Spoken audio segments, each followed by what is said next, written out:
sinshaka gukora ibyo njye nifuza nkaminkoresha icyo wampamagariye sinshaka kuba jyewe nifuza kuba nkamimidura uwo wampamagariye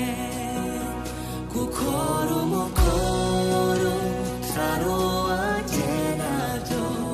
n'ugutsindwa oya nkoresha icyo wampamagariye sinshaka gukora ibyo njyewe nifuza mwami nkoresha icyo wampamagariye sinshaka kuba uwo njyewe nifuza kuba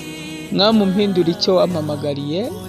gukora umukoro utari uwanjye nabyo ni ugutsindwa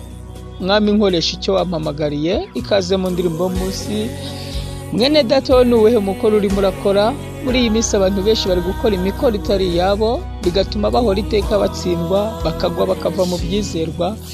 nyamara witaye ku cyo umwami Yesu yaguhamagariye akaba ari cyo ukora wahora iteka unesha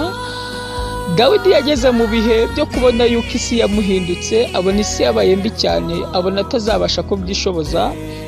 arazinduka asenga Uwiteka aravuga ngo mu gitondo unyumvishe imbabazi zawe ngo kuko ari wowe niringira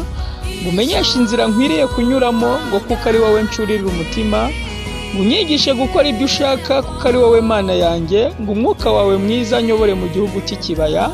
ndagira nkubwira ngo ushatse wakitonda ibintu byose uri gukora sikari umukoro Imana yaguhaye gukora fata umwanya utekereze ku cyo Uwiteka yaguhamagariye muri ayo mashuri ugezemo fata umwanya utekereze ku cyo Uwiteka yaguhamagariye muri urwo rugo rwiza guhaye fata umwanya utekereze ku cyo Uwiteka yaguhamagariye muri ako kazi keza wabonye maze ukora icyo Yesu yaguhamagariye Imana y'amahoro iguhe umugisha kandi kwibutsa umukoro wawe Yesu akwishimire amen.